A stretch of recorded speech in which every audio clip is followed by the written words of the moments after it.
We'll move on to our next segment in the afternoon here, and that is Heritage and Ancient Small Grain Varieties. And this is going to be presented by Dr. Mark Sorrells. He's a professor at Cornell University that works in breeding small grains. Just this year, Mark and his graduate student, Dan Sweeney, introduced a new spring malting variety, Excelsior Gold. Some of you on here might have voted for that name. It's a malting barley developed for New York. Mark was part of a 4-year organic grain trial in the Northeast, value-added grains for local and regional food systems, and recently was awarded a $2 million 3-year grant to evaluate ancient grains for organic systems for the Northeast and Midwest. You can find results from his trials on his website. I can share that link for you in the chat box, but Mark, if you want to get going. Thanks a lot, Aaron. Can you hear me okay? Yep, we can hear you. Okay, I'll share my screen and get started. Can you see my screen? Yes, we can. Great. So everything seems to be working. Well, thank you very much for the invitation to give a presentation here at the Grain School. I always enjoyed attending those in person because there's always a lot of interesting people with a lot of interesting questions. Today, I'm going to just briefly introduce my Cornell Small Grains Breeding Program. And then I'll talk about the value-added grains project that was just funded, plus a previous value-added grains project that was carried out between 2012 and 2015. I want to talk a little more about the naked barley, and then I'll get to the ancient grains that are all part of our new project. My project has 3 technicians, a postdoc, and 5 graduate students. Over the years since I've been at Cornell, we've released 14 winter wheat varieties. Excuse me. Our most recent release is New York 99056-161. This is a new soft white winter that is an on variety, and we'll be naming that in the next year or so.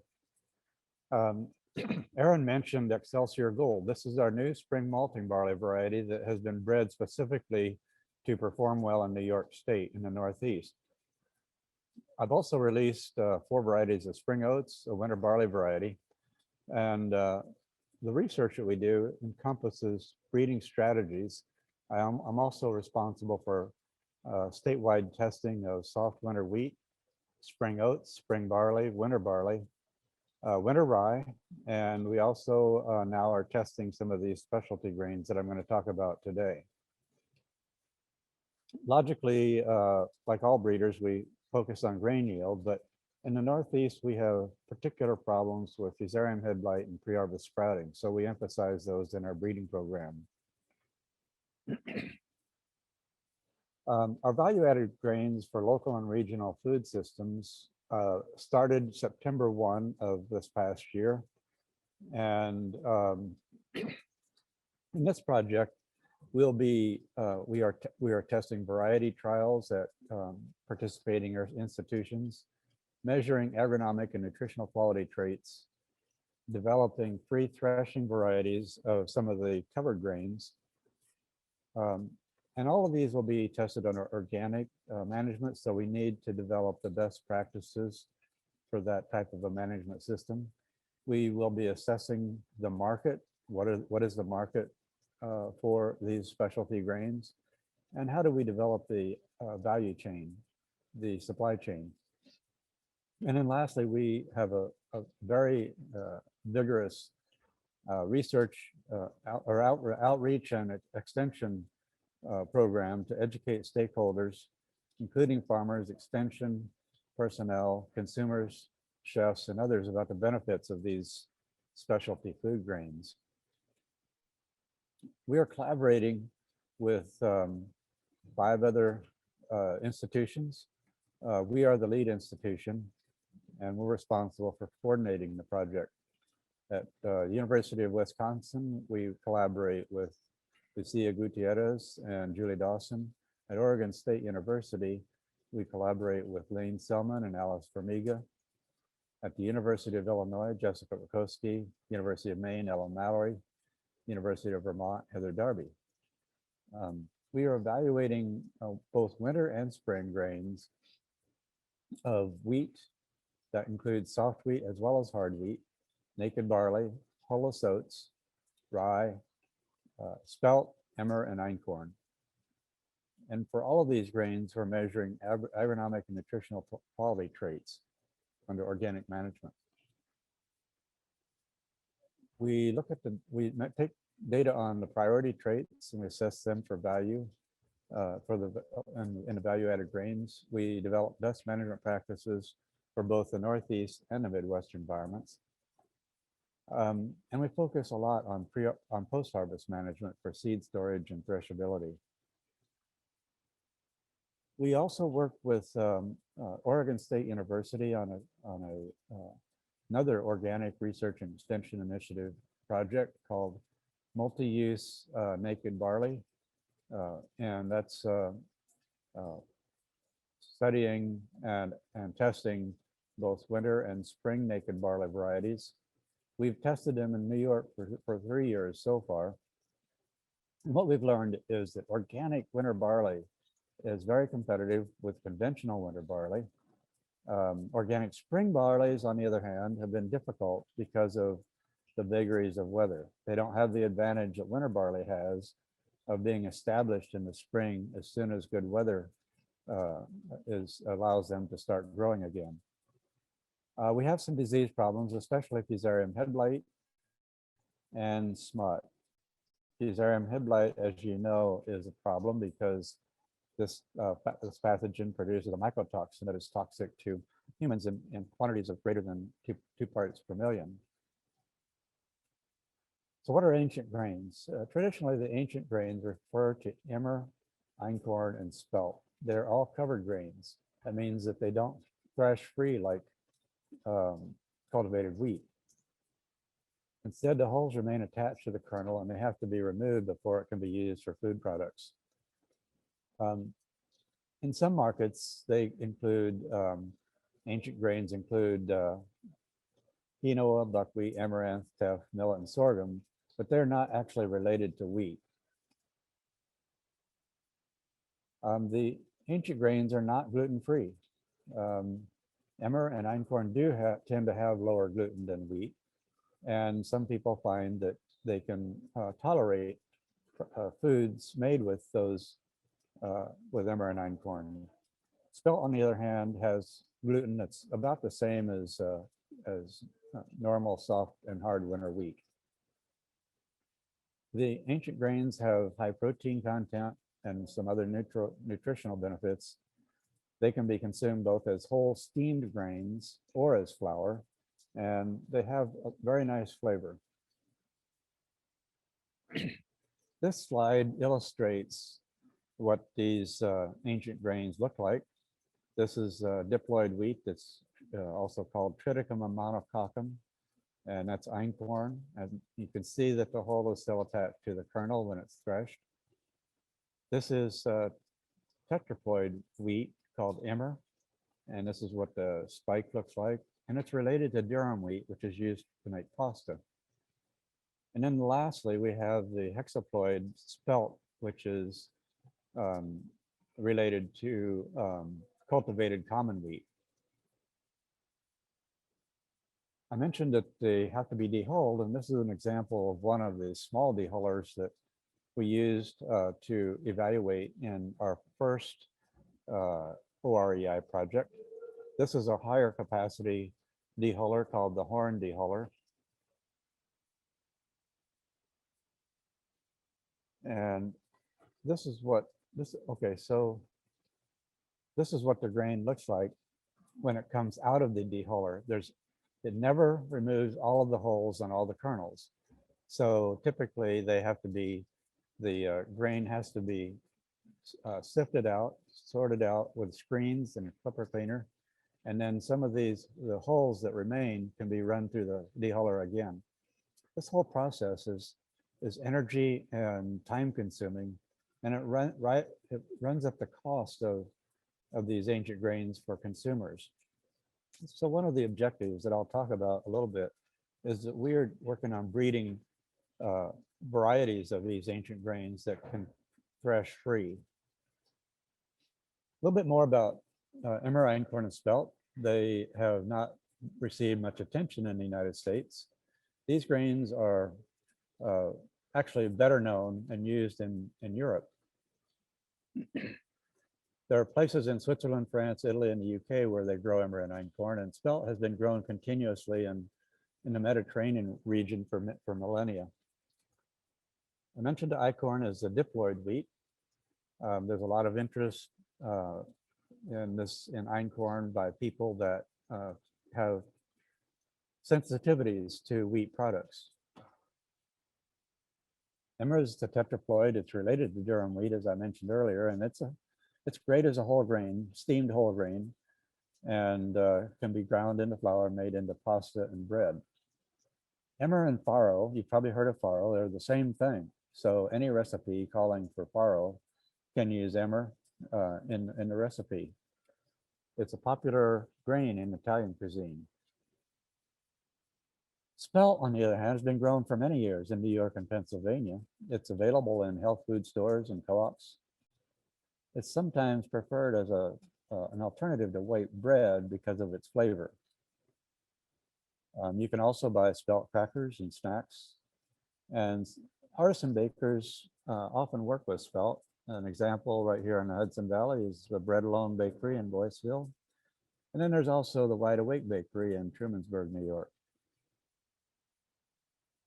This is a study that was carried out by one of my former students, where she summarized all of the recent publications on celiac sensitivity for these different grains. Durum, spelt, modern wheat, and heritage wheat all have a fair amount of sensitivity. Emmer and einkorn, however, actually elicit less reactivity in people that have sensitivity to wheat products. I'd like to briefly mention our earlier OREI project on the ancient grains. This was a collaboration with the University of Wisconsin, Vermont, Maine, the Ogren organization, Green Market Grow NYC, and the Adirondack Organic Grains organization. We surveyed organic farmers to find out what traits that they thought were most important. And as you can probably guess, weed competitive ability was the most common desired trait under organic management. Other traits included fusarium head blight resistance, high protein, because they're trying to market the high protein wheat for bread making products. And they like tall plants because it gives them more straw for animal bedding and other purposes. And what they didn't think was very important was yield. What they really want to do is to produce a high value product that allows them to make a profit and under organic management and receive that organic premium. So they can't use herbicides and fungicides to control weeds and diseases. I'm sure they don't object to good yields, but it's not high on their priority list. In our previous project, we collaborated with several other universities, and that project had the same sorts of objectives as our current project, and we really wanted to enhance the production and the diversity and sustainability of organic farms. We compared the performance of 146 winter wheat, 34 spelt, 66 emmer, and 31 einkorn varieties. We analyzed 37 wheat and 4 emmer varieties for protein, falling number, and vomitoxin. We assessed 7 bread wheat varieties for sourdough, 4 emmers for pasta, and 4 soft wheats for matzah. We also did a sensory evaluation of 7 bred wheat, 3 emmer, and 4 soft wheat varieties. This is a picture of some of the sourdough loaves that we made for the sensory evaluation. In terms of the baking scores, we found that we got really quite good results with both modern varieties like Tom and Warthog. Pretty good baking with Red Fife, a heritage winter wheat variety, spring wheat variety. Glen spring wheat was probably the best in our study. Forecaster was okay, that's another heritage variety. But the soft white winter wheat Frederick did very poorly in the baking tests. We also, in our sensory evaluation, we wanted to know if the heritage variety Red Fife had what was widely thought of as having nice flavors. And in the sensory evaluation, we noted that Red Fife, shown here in the orange lines, did have some interesting flavors, especially earthy, sweet, and sour flavors that people enjoyed. Also somewhat astringent. So it kind of bore out the folklore about that variety. So overall, we summarized the results of our baking and tasting tests. Tom and Glen, the 2 modern varieties, came out way ahead of all the others. The heritage variety Red Fife was acceptable. Warthog and Forecaster and Frederick were not so good in our evaluations. So we know that Glen and Tom have been popular in New York for producing bread products. This was a group of people that were testing out soft wheat products in New York City. Also in New York City, we evaluated the emmers for making pasta. In the emmers, Lucille had a very good score, had the best technical performance. It was strong and easy to roll out. Red Bernal also did pretty well. North Dakota Common was difficult because the dough stayed tacky and it was hard to roll out. And the worst was the Black Bloom emmer. It tore very easily and it really didn't work for making pasta. I'll stop there and see if there might be any questions that I could try to answer. Both projects were sponsored by the USDA, and then we do our winter malting barley work funded through New York State Ag and Markets. So thank you very much. Let's see. I should look at the Q&A, find out what questions we have. Let's see here. Looks People- like those are all corn questions. Yeah, Oh, here's So one here- on rye. Yeah. Yeah, Laura, I can say a little bit about rye. For the past 7 or 8 years, we've been testing hybrid ryes from Europe and comparing those to locally adapted varieties like Danko and Hazlitt and Rifle. What we found out was that these hybrid ryes are incredibly productive. They produce high quality grain that can be useful for both grinding into flour as well as for distilling and brewing. So they out yield our best wheat varieties and our best rye variety, best open pollinated rye varieties by as much as 30% or more. So the rye has turned out to be, the hybrid rye varieties have turned out to be quite a major advance in rye production.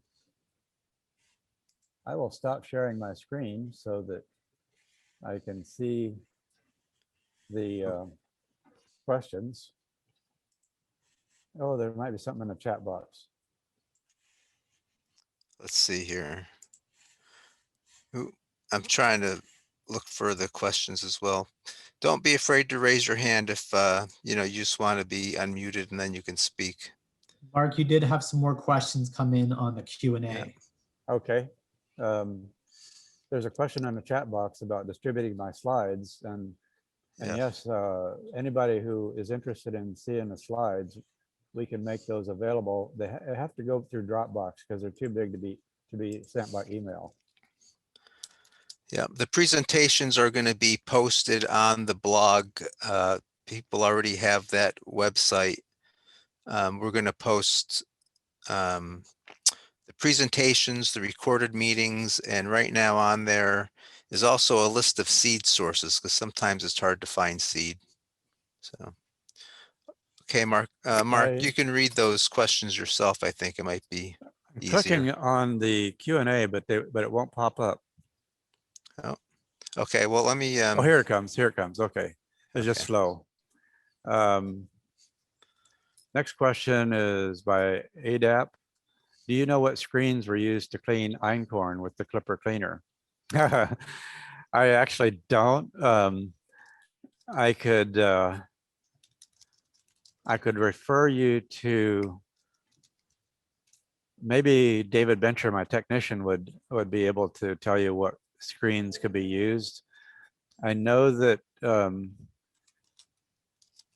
there are, maybe the Champlain Valley milling people would be able to tell you.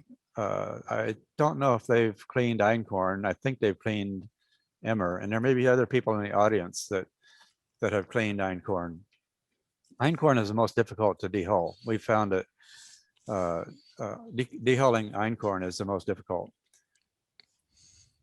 Kara Ann Miller, maybe I'm crazy. I have this idea of planting a field of grain to move our meat chicken tractor across. I'd prefer they eat. I know what a chicken tractor is, by the way. It's a portable or a movable screened-in chicken enclosure. I'd prefer they eat grain right from our land over bagged feed. Do you have a grain you recommend? I was thinking spelt for the protein content. Well, you're going to have a pretty tall chicken tractor because the grains get, especially the ancient grains, get really tall. And so you'd either have to knock down the grains or you'd have to have a very tall chicken tractor. Almost any of the ancient grains would have reasonably high protein. Also, hard spring and hard red winter wheat has higher protein. The soft wheats are bred for low protein because that's what's desirable for making pastry type products.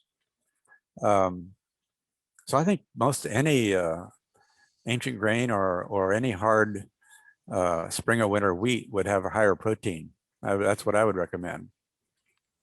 Mark, can I make a comment on that? Sure. Having raised some chickens with my kids, grains that have hulls on them can be a problem. I know one of our chickens ate some oats, and the hulled grains get stuck in their crop or in their throat, and you have to give them a little vegetable oil to loosen it up and let it slide through. Oh, you know what? You're absolutely right. I never fed hulled grains to my chickens. I always, well, I mean, if you dehulled them, they would be fine, but I never fed hulled grains to any of my chickens either, or ducks. A good point, Aaron. Thank you. Another question: are there spring and winter einkorns? Yes, there are. Unfortunately, the winter einkorns are pretty sensitive to winter kill. We planted a couple of hundred out last year, and only 2 or 3 survived the winter.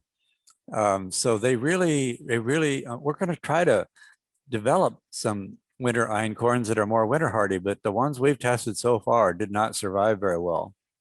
There are both spring and winter emmer varieties, however, and I know some of the emmers will survive. Another question is, do you have a list of markets where farms can contract to sell these grains to? Yes, I can recommend Grow NYC in New York City. They have a grain stand in Union Square, and they also sell these grains at various other farmers markets around, in and around New York City. You can also contact some of the artisan bakers and find out what mills are buying, where they're buying their ancient grains. I know that Wild Hive down there in the Hudson Valley does some milling, and I think that's where Bread Alone gets their spelt. Champlain Valley is another place that probably does something like that, and I think Lakeview Organics also has a dehuller, and they process hulled grains.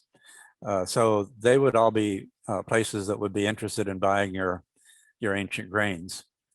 Let me see what's next on the list here. Are there any food grade marketing opportunities for hulless oats? That is something we want to find out in our project. And one person that might know something about that would be Cheryl Thayer, who is Cornell Cooperative Extension in Buffalo. She might have some information. Ted Hawley of New York Craft Malt and Batavia, I know he has some interest in hulless oats. I was contacted by some people in the Hudson Valley, and I don't remember their name, but it was a startup there that was interested in hulless oats. I can't remember who it was, but I think there may be people in the Hudson Valley that would be interested. Another question here from Robert McDonald. The op had the numbers instead of a name. I'm not sure what OP means. The open pollinated corn. Oh, that's a question for I think Margaret. that's for me. I'll type an answer. Sorry, I didn't. No problem. No problem. Here's Don Lewis from Wild Hive. Have there been much commercial grow outs of the hulless barley graduates? Hi, Don. Good to hear from you. We've been growing larger quantities for test marketing, and we shared that variety that didn't shell out, didn't thresh out very well with you. I don't know. I know that there must be farmers out there that be interested in growing the naked barleys. But right now I don't have a list of people that are doing that. But we do grow out enough for some test marketing. The variety that's done the best has been buck naked barley. It's a winter type. It yields better than the spring grains. You might contact Jay Goldmark at Farm Hub. He might have more information for you. Eric Steigman, what type of hulless oats are you testing? Any hairless varieties such as Gill? Yes, we are testing Gill. For those of you that are not familiar with hulless oats, they have trichomes or small hairs on one end of the kernel that can be very irritating, especially when you're processing the grain. And this variety called AC Gill, developed in Canada, has reduced hairiness, and so it tends to reduce that problem. But hairy oats are a problem, and they're very irritating. I don't know of any others, but we'll score those hulless oat varieties that we're testing. We're going to have about a dozen. No, we're going to have more like 20 hulless oats that we're going to be testing starting this spring. We don't have any hulless oats that survive the winter.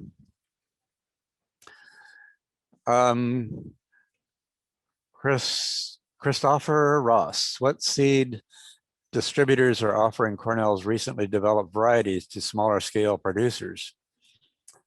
I don't know what varieties are being handled by seed companies in New York. Preferred Seed and Seedway and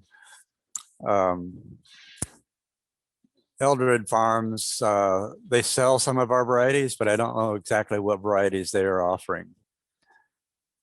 Robert McDonald, I would love to have a copy of the PDF of your trials. You did send it to Dan. If you did send it to Dancing Star Farms. I will. Thank you very much for that request, and I'll try to get that out to you today, Robert. Any other questions? Or we might be going a little bit long on time. I'm not sure. Aaron, are we okay? Oh, we're okay. We're at 2:20. I think we are scheduled to 2:40. Okay. So I'm trying to think if I have any questions before we wrap it up. Okay. I'm just going to copy this email out before we end the day here. So it seems like there's a couple wheat varieties that the artisan bakers are using more than others. Is that true? Like Red Fife and a couple other varieties that you would say are fairly kind of taken hold in the market? Yeah, Red Fife is by far the most popular heritage wheat variety. I've done some cleanup and selection out of heritage wheat varieties at Cornell, and we have probably maybe 8 or 10 different heritage varieties that we are maintaining, but we haven't had much interest in from people to grow it. New York Seed Improvement Co-op is maintaining the Red Fife variety, and we've had a number of people request that one.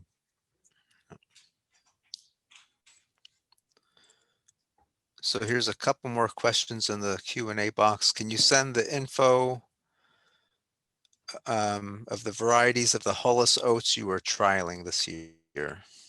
This is Eric Yeah. Steigman. Yeah. I will need your email address, Eric. Another question. Yeah, I do have Eric's email. If If you could send that to me, it'd be great. Yeah. There was a typo in Robert McDonald's email address. I think he typed a comma instead of a period. I think I can edit that out, but it's giving me some troubles.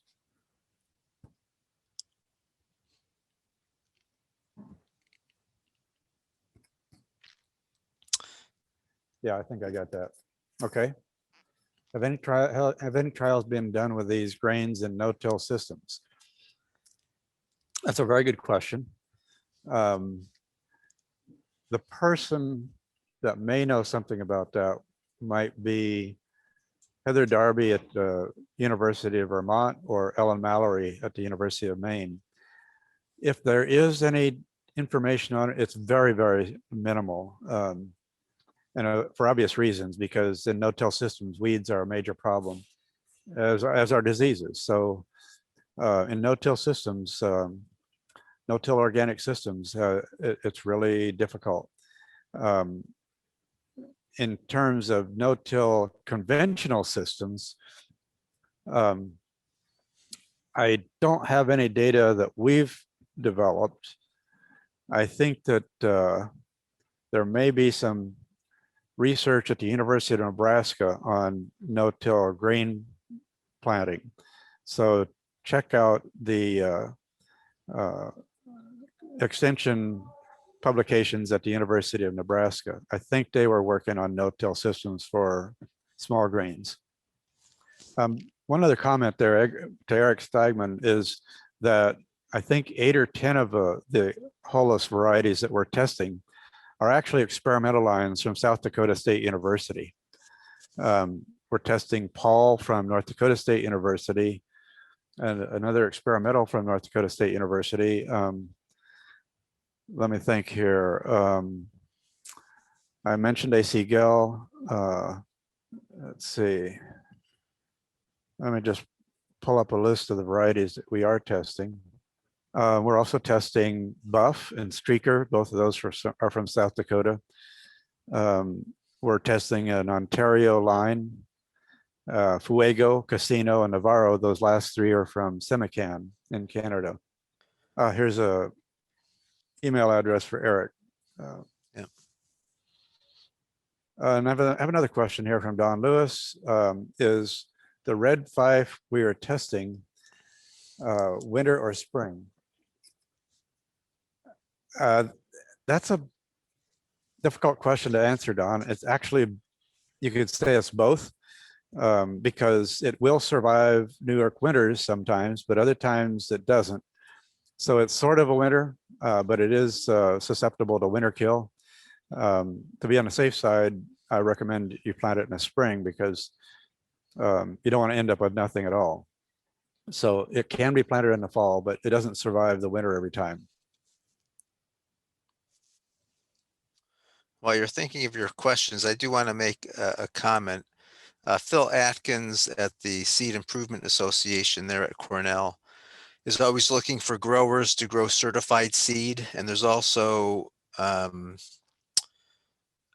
quality assurance type seed. So he's always looking for growers. And as we get into these varieties, which aren't quite so common, lots of times people like to use what we call bin run seed, just stuff you see that they grew the previous year. And there's dangers to that if you're not at a high level of management. And so following either certified seed protocols or quality assurance protocols, you can do a good job of growing grain for seed so that you're not transferring diseases or off types into the seed lot. So I think there's real opportunity there. You just, like everything, it takes a lot of good management. Last call for questions. I see Michael wants to be able to talk. So Michael, you can unmute. Oh, I don't have much to elaborate. I had just thrown a comment into the chat. There was some chatter about no-till, and I don't know if this is related because I didn't catch all of it, but Matt Ryan there at Cornell had started some organic no-till wheat research, some preliminary research a year or two ago, and had presented some of the preliminary results at the Indiana Certified Crop Advisor Conference just back in December. So, yeah. Yeah, thank you for that. I have a question here from Jesse Swisher. Can you explain the New York State Improvement Co-op? Yeah, it's the New York State Seed Improvement program is a state authorized organization for producing certified seed and for increasing and maintaining the seed stocks of the varieties we develop at Cornell. The manager at the New York Seed Improvement Co-op is Phil Atkins, A-T-K-I-N-S. And if you have questions for Phil, you can give him a call. Is there any, Eric also says, is there any talk about Kernza planting and testing? Oh, there's a lot of research on Kernza. The person to contact about that would be Ryan. Matt Ryan. Matt Ryan, yes, thanks. I had a brain freeze there. Matt Ryan at Cornell is doing a lot of work on Kernza. I